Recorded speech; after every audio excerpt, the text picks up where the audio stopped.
வருங்கால டாக்டர்ஸ் எல்லாருக்குமே வணக்கம். நான் உங்கள் சுபாஷ். இன்னைக்கு நம்ம வீடியோல என்ன பார்க்க போறோம்னா மைக்ரோஸ்போரோஜெனசிஸ் ப்ராசஸ் எப்படி பண்ண போகுது அப்படின்னா, அதாவது ஒரு போலன் கிரெயின்ஸ், ஒரு ஆந்தர்ல ஒரு போலன் கிரெயின்ஸ் இருக்கும் இல்லையா, அந்த போலன் கிரெயின்ஸ் தான் நம்ம கைனீஷத்துக்கு போயிட்டு ஒரு ஃப்ளவர் ஃபார்ம் ஆகிறதுக்கு யூஸ் ஆகுது. அந்த ஒரு போலன் கிரெயின்ஸ் எப்படி ஃபார்ம் ஆகுது, மைக்ரோஸ்போரோஜெனசிஸ் எப்படி ஸ்போரோஃபைட்லேருந்து கேமிட்டோஃபைட்டா மாதிரி எப்படி ஃபார்ம் ஆகுது அப்படின்ற டெக்னிக்கை தான் நம்ம இன்னைக்கு பார்க்க போறோம். அது வந்து இது எந்த லெசன்ல இருக்குன்னா sexual reproduction of flowering plant. நம்ம 12th ஃபர்ஸ்ட் சாப்டர் இதுதான். செக்சுவல் ரீப்ரொடக்ஷன் ஆஃப் ஃப்ளவரிங் பிளான்ட்ல தான் இந்த மைக்ரோஸ்போரோஜெனசிஸ் ப்ராசஸ் இருக்கு. இந்த மாதிரி நிறைய கண்டென்ட் வேணும் உங்களுக்கு இருந்தால் வேதாந்த நீட் சேனலை சப்ஸ்கிரைப் பண்ணுங்க. உங்களுக்கு என்ன டவுட் இருந்தாலும் கமெண்ட் பண்ணுங்க, லைக் பண்ணுங்க. ஓகேங்களா? ஓகே, இப்போ நம்ம ஃபர்ஸ்ட் போயிடலாம். மைக்ரோஸ்போரோஜெனசிஸ் பார்க்கறதுக்கு முன்னாடி ஃபர்ஸ்ட் ஃப்ளவர்னா என்ன பார்க்கணும், ஃபர்ஸ்ட் ஆந்தர்னா என்னன்னு பார்க்கணும், ஃபர்ஸ்ட் ஸ்டேமன் என்னன்னு பார்க்கணும் இல்லையா? அப்போ இந்த ஃப்ளவர்ல இது இருக்கு பாத்தீங்களா, இந்த போர்ஷன் தெரியுமா, அதை பார்த்துருப்பீங்களா? இதுதான் நம்ம ஸ்டேமன் சொல்லுவோம். ஸ்டேமன் என்னது? இந்த மேல் ரீப்ரொடக்டிவ் ஆர்கன் தான். இந்த மேல் ரீப்ரொடக்டிவ் ஆர்கன் பார்த்துருக்கீங்களா? இது வந்து எல்லா ஃப்ளவர்ஸ்லையும் தெரியும், ஒரு ஆந்தர் மாதிரி ஒரு கொம்பு மாதிரி நீடிட்டு இருக்கும். அதுதான் நம்ம ஸ்டேமன் சொல்லுவோம். ஸ்டேமன்ல ரெண்டு விதமான விஷயம் இருக்கு. என்னது? ஆந்தர். ஆந்தர்னா அதுக்கு மேல இருக்கு பாத்தீங்களா? இந்த ஆந்தர்ல தான் நமக்கு என்ன கிடைக்குன்னா போலன் கிரெயின்ஸ் கிடைக்குது. அப்ப ஆந்தர் எங்க கிடைக்குது? Pollen grains, sorry, pollen grains இதுல கிடைக்குது, ஆந்தர்ல கிடைக்குது. ஓகேவா? அப்புறம் அது கீழே ஃபிலமெண்ட் இருக்கு பாத்தீங்களா? இதுதான் கீழே அட்டாச் ஆகி தலாமஸ் அப்படி ரீஜன்ல போய் கீழே வந்து அட்டாச் ஆயிருக்கு ஒரு ஃபிளவர்ல வந்துட்டு. இதுதான் ஆண்ட்ரீஷம் ப்ரொடியூஸ் பண்ற ஆந்தர்னும். மேல் கேமிட்டோஃபைட்னாலே ஆண்ட்ரீஷம், மேல் கேமிட்டோஃபைட்னா ஆண்ட்ரீஷனும், ஃபீமேல் கேமிட்டோஃபைட்னா கைனிஷனும் சொல்லி படிச்சிருப்போம் இல்லையா? ஸோ அந்த ஆண்ட்ரீஷத்துல மெயின் பார்ட் வந்து இந்த ஆந்தர் தான். இந்த ஆந்தர்ல தான் நமக்கு போலன் கிரெயின்ஸ் ப்ரொடியூஸ் ஆகுது. ஓகேவா? இந்த ஆந்தரை நம்ம டிசெக்ட் பண்ணி அப்படி இருக்கும், இப்படி இருக்கு ஆந்தரை வந்து இப்படி கட் பண்ணா எப்படி இருக்கும்னா அது இப்படி இருக்கும். இந்த ஆந்தர் நம்ம என்ன சொல்லுவோம்னா பைலோப்டு ஆந்தர்னு சொல்லுவோம். பைலோப்டு ஆந்தர், டைத்தீக்கல் ஆந்தர் அப்படின்னு சொல்லுவோம். ஏன்னா இதுல ரெண்டு லோபு இருக்கு. இது ஒரு லோபு, இது ஒரு லோபு. இதுல வந்து 4 போலன் சாக் இருக்கு, 4 தீக்கா இருக்குன்னு சொல்லுவோம். அதாவது இது ஒரு தீக்கா, இது ஒரு தீக்கா, இது ஒரு தீக்கா, இது ஒரு தீக்கா. அப்ப டைத்தீக்கஸ். பைலோப்டு, பைலோப்டுனா 2 லோபு இருக்கு பாத்தீங்களா? ஒரு லோபுலயும் 2 தீக்கா இருக்கு, டைத்தீக்கஸ். ஒரு தீக்கா, 2 தீக்கா. அதே மாதிரி இங்க ஒரு தீக்கா, இங்க 2 தீக்கா இருக்கு. இதுக்குள்ளதான் நம்ம இந்த போலன் கிரெயின்ஸ் மைக்ரோஸ்போராஞ்சியம்லாம் ஜெர்மினேட் ஆகி ஃபார்ம் ஆகுது, போலன் கிரெயின்ஸா ஃபார்ம் ஆகுது. ஓகேங்களா? ஸோ 1 by 1 பார்க்க ஆரம்பிப்போம். அதுக்கு முன்னாடி இந்த ஆந்தரை வந்து நம்ம என்ன சொல்லுவோம்னு சொன்னேன்? பைலோப்டு, பைலோப்டு டைத்தீக்கஸ்னு சொல்லுவோம்.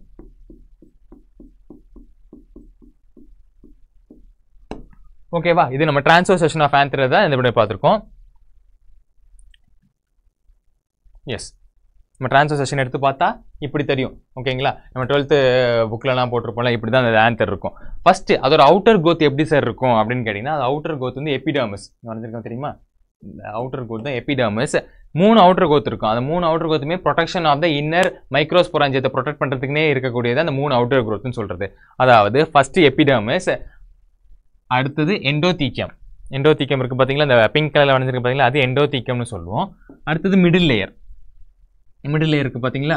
அதுக்கப்புறமா கனெக்டிங் டிஷ்யூ. நம்ம முன்னாடி என்ன சொன்னேன்? 4 தீக்கா இருக்கும், பைலோப்டு ஸ்ட்ரக்சர், டைத்தீக்கஸ்னு சொன்னேன். அப்போ வந்து இது டிரான்ஸ்வர் செக்ஷன் தானே. இது வந்துட்டு இப்படி இருந்து இப்படி கட் பண்ணிருக்கு, இப்படி காமிக்கிறோம். ஓகேங்களா? அது டிரான்ஸ்வர் செக்ஷன்னால இது வந்து கனெக்டிங் டிஷ்யூ. இங்க நடுவில் ஒரு கனெக்ட் தான், இப்படிதான் அந்த ஆந்தர் ஃபார்ம் ஆகும்.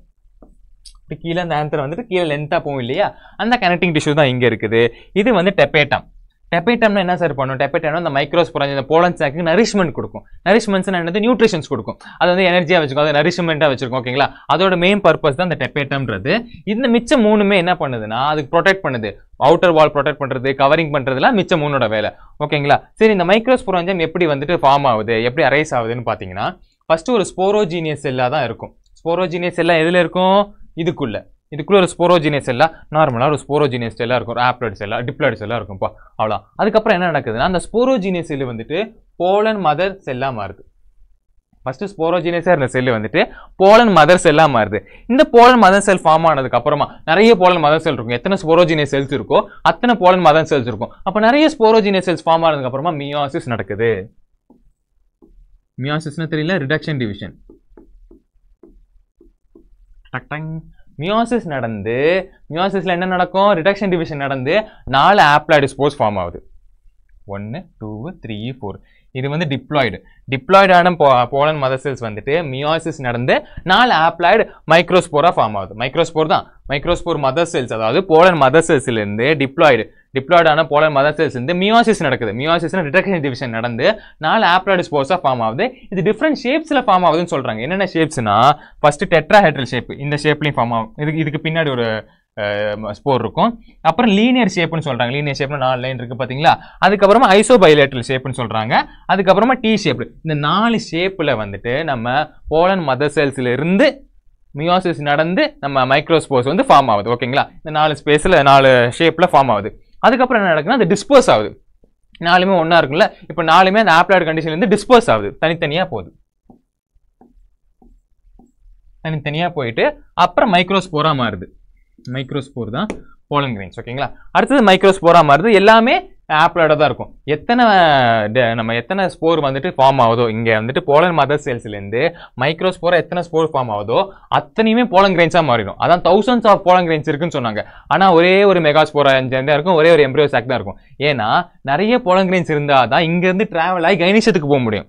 ஏன்னா சிலத்துல வேஸ்டா போயிடும்ல. அப்ப நிறைய போலன் கிரெயின்ஸ் ஃபார்ம் ஆகுது. இங்க கைனிஷத்துல ஒரே ஒரு எம்ப்ரியோ சாக் தான் ஃபார்ம் ஆகுது. ஞாபகம் வச்சுக்கோங்க. ஓகேவா. அப்ப நம்ம பேக் டு டாபிக் வரும்போது இங்க போலன் மதர் செல்ஸ்ல இருந்து மியோசிஸ் நடந்து ஆப்ளாய்டான ஒரு மைக்ரோஸ்போர் ஃபார்ம் ஆகுது. அந்த ஆப்ளாய்டான மைக்ரோஸ்போர் வந்து டிஸ்போஸ் ஆகி ஈச் இண்டிவிஜுவல் போலன் கிரெயின்ஸா மாறுது. ஸோ இதுதான் first generation of microspores process. இது எப்படி சார் இருக்கும்? போலன் கிரெயின்ஸ் எப்படி சார் இருக்கும்னா, அந்த போலன் கிரெயின்ஸ்க்கு ஒரு சின்ன ஒரு அவுட்லைன் கொடுத்துருக்காங்க நம்ம என்சிஆர்டி புக்கில். அது எப்படி இருக்குன்னா, அது வந்து 2 லேயரால ப்ரொடெக்ட் பண்ண போயிருமா. ஃபர்ஸ்ட் அவுட்டர் லேயர், அடுத்து இன்னர் லேயர். இந்த அவுட்டர் லேயர் தான் நம்ம எச்சைன்னு சொல்லுவோம். எச்சைன்ல தான் ஸ்போரோபொலினின் இருக்குன்னு சொல்லுவோம். ஸ்போரோபொலினை வந்துட்டு எதையாலுமே அழிக்க முடியாது, டிஸ்இன்டகிரேட் பண்ணவே முடியாது. இந்த ஸ்போரோபொலினை அவ்வளோ டைட்டா இருக்கும். அந்த ஸ்போரோபொலினை அழிக்கக்கூடிய என்சைம் இங்க வரவே இல்லை. அந்த ஸ்போரோபொலின் ஏன் அவ்வளோ ஸ்ட்ராங்கா இருக்கு, எவ்வளோ ரெசிஸ்டண்டா இருக்குன்னா, அது ரொம்ப வருஷம் ஆனா கூட அந்த போலன் கிரெயினை காப்பாற்ற வேண்டியதான். ஸ்போரோபொலினை வந்துட்டு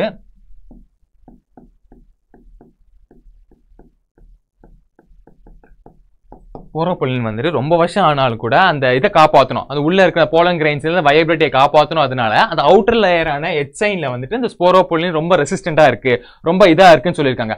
அதே மாதிரி இந்த ஸ்போரோபொலின் கண்டினியூஸ் லேயர் இல்ல. இப்போ கண்டினியூஸ் லேயர் வெளியே ரொம்ப ஸ்ட்ரிக்டா இருக்குப்பானா போலன் கிரெயின்ஸ் வந்து பாலினேஷன் பண்ணும்போது கஷ்டமா இருக்கும்ல. உள்ள இருக்க பாலினேஷன் வெளியே வந்து போலன் டியூப்ல வெளியே வந்தா தானே பாலினேஷன் நடக்கும். அப்போ அதனால அங்கங்க கேப் இருக்கும். இந்த கேப்ல தான் அந்த ஜெர்ம் போர் இருக்கும்.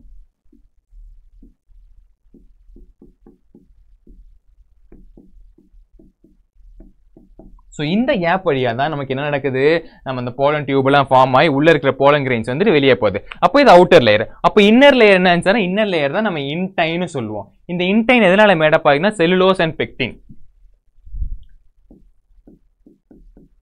செல்லுலோஸ் அண்ட் பெக்டினால மேட் ஆனக்கூடிய ஒரு இதுதான். இது வந்து கண்டினியூஸ் லேயரா தான் இருக்கும். நம்ம எச்சைன் மாதிரி நான் கண்டினியூஸா இருக்காது.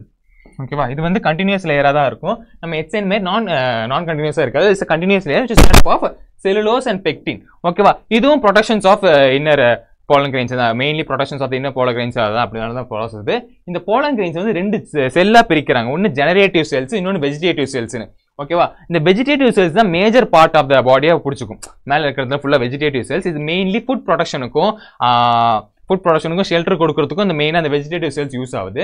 இந்த ஜெனரேட்டிவ் செல்ஸ் என்ன ஃப்ளோட்டிங் பாடியா இருக்கும். அது வந்து மெதங்கிட்டே இருக்கிற மாதிரி இருக்கும். லைக் ஃப்ளோட்டிங்கா இருக்கும். ஓகேவா. அந்த மாதிரி இருக்கிறது தான் நம்ம ஜெனரேட்டிவ் செல்ஸ்னு சொல்றோம். ஆனால் அது ரொம்ப ரொம்ப முக்கியமானது என்னதுன்னா, நம்ம பாலினேஷன் நடக்கும்போது இது வந்து ஸ்டிக்மாக்குள்ள போய், அதாவது இது வந்து இந்த போலன் கிரெயின்ஸ் வந்து இந்த ஸ்டிக்மால போய் உட்காருமா, இந்த ஸ்டைல் வழியா இறங்கி இந்த ஓவரிக்குள்ள போகுமா. இந்த ஓவரிக்குள்ள போகும்போது இந்த போலன் கிரெயின்ஸ் வந்துட்டு போலன் டியூபா ஃபார்ம் ஆகும். படிச்சிருப்பீங்களா. இந்த போலன் டியூபா ஃபார்ம் ஆகும். அப்ப இந்த போலன் டியூபா ஃபார்ம் ஆகும்போது இந்த ஜெனரேட்டிவ் செல்ஸ் தான், இந்த ஜெனரேட்டிவ் செல்ஸ் தான் 2 மேல் கேமிட்டோஃபைட்ஸ்க்கு வந்துட்டு கொடுக்கும். இங்க இருந்தா 2 மேல் கேமிட்டோஃபைட்ஸ் வெளியே வரும். அப்போ ஜெனரேட்டிவ் செல்ஸ் கன்சிஸ்ட்ஸ் ஆஃப் 2 மேல் கேமிட்டோஃபைட். ரொம்ப ரொம்ப முக்கியம்.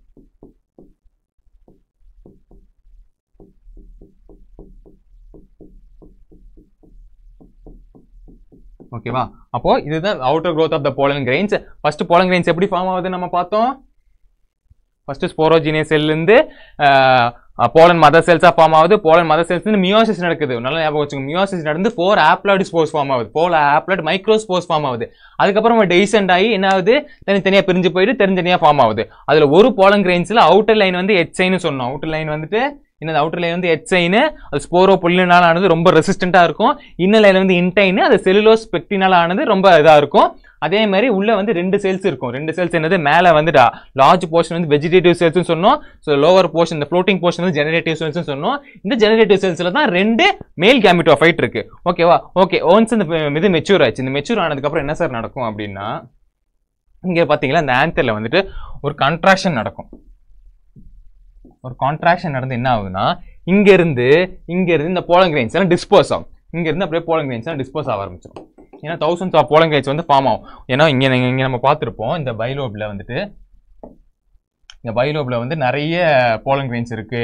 நிறைய வந்துட்டு மைக்ரோஸ்போராஞ்சியம் இருக்கு. ஒரு மைக்ரோஸ்போராஞ்சியமே ஒரு நிறைய thousands ஆஃப் போலன் கிரெயின்ஸ் வந்து கொடுக்கும்போது இங்க இருந்து நிறைய டிஸ்பர்ஸ் ஆன போலன் கிரெயின்ஸ் எல்லாம் என்ன ஆகும்னா, இங்க இருந்து டிஸ்பர்ஸ் ஆகும். இதுல கான்ட்ராக்ஷன் ஆகி இது வந்து டிஸ்பர்ஸ் ஆகி மறுபடியும் அடுத்த பிளான்ஸோட கைனீஷியம், அடுத்த பிளான்ட்டோட இதை தேடி வந்து போகும். ஒன்னு சொந்த பிளான்ட்டோட கைனீஷியம் தேடி போகலாம், இல்ல வேற ஏதாவது பிளான்ட்டோட கைனீஷியம் தேடி போயிட்டு அங்க இருந்து ரீப்ரொடக்ஷன் நடந்து, பாலினேஷன் நடந்து ஒரு புது பிளான்ட்டை வந்து உருவாக்கும்.